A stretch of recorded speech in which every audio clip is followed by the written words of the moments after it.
And Woodside CEO Peter Coleman is our special guest tomorrow night.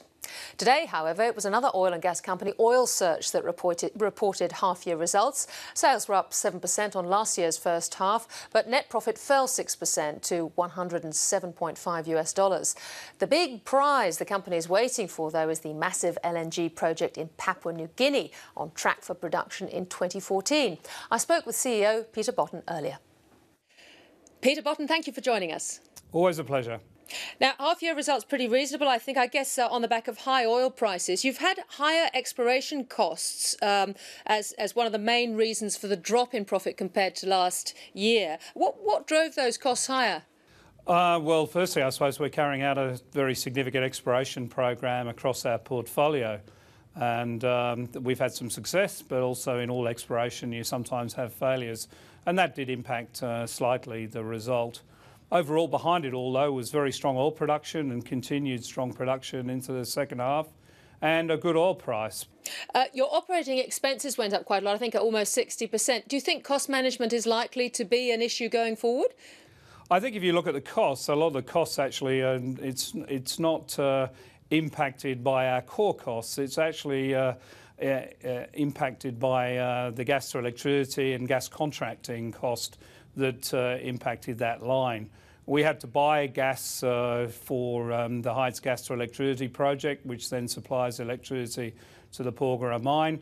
And offsetting that cost was a higher revenue stream that came in the other side. Now, you had a leak in late July at the PNG Marine Terminal, which you didn't manage to source, but you're comfortable that you can start up operations again? Yeah, what we saw actually was a sheen of a very small amount of oil on the water near our terminal, and as a precaution we shut down the terminal and the loading, and then brought in some of the most sophisticated measuring tools around the world to actually look for any change of integrity or lack of integrity to our system. That whole comprehensive testing program showed that the source of the oil didn't come from our system. We'll keep monitoring, obviously, for further potential presence of oil, but it doesn't appear to have come from our system. I guess all eyes are now on your 30% interest in the PNG LNG, the ExxonMobil big, what is it, a $15.7 billion LNG project. You say it's on time and on budget for start-up in 2014. Do you see any political risk in PNG now the coalition government seems to be settled? Look, we're very pleased that the election result has been very clear-cut, and there's been a very strong mandate for a government led by Peter O'Neill. That has brought political stability and an operating environment which we think is conducive for substantial further investment. We'll continue to work with the new government, but we don't see any real threat from that side to any of our operations, including PNG LNG. I noticed Woodside's Peter Coleman in June was saying that the euro crisis was changing the LNG game, that world LNG producers were now competing for Asian demand, and that was going to affect him. And he also saw pressure on LNG prices with US exports. Do those concerns worry you? Well, clearly the LNG market is a very dynamic market now. Our PNG LNG project and potential expansion of the projects, we believe, are well and truly on a shorter time frame than other gas suppliers or other LNG suppliers can meet into our Asian market. So we don't think we're competing with them.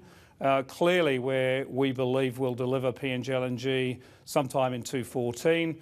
We believe expansion is not going to be very far behind that, whereas other sources of major gas supply out of North America, whether it be Canada or the US or even East Africa, we think are many years behind that, and therefore we sit reasonably comfortably.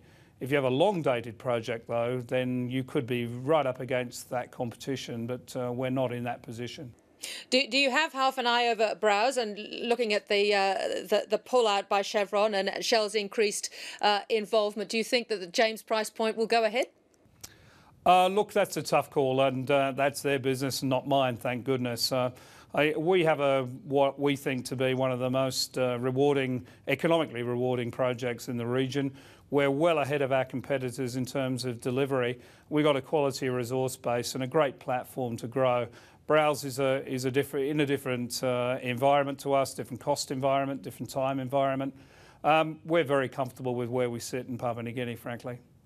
Let me ask you about the oil price, a 3.5-month high. What's driving it, do you think, and what's going to happen in the near term? Well, clearly, in our case, in our region, short-term, medium-term demand out of Asia clearly drives the price that we get for our oil. We think that'll continue to be strong, and although we budget on a more conservative number, we think demand in Asia is going to drive continuing strong pricing for our offtake.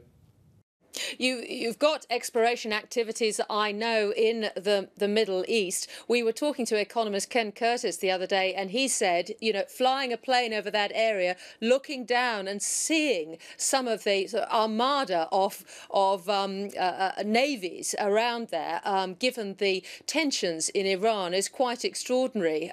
Do you feel that the oil price will hinge very much on what's going on there? Well, clearly any political instability, especially in the Middle East, will have an impact on oil price. Clearly there are issues afoot in that region, not just in Iran, but also Syria and other places which cause instability and uncertainty. And whenever you've got that in the market, you have a spike, especially for something as fundamental as oil.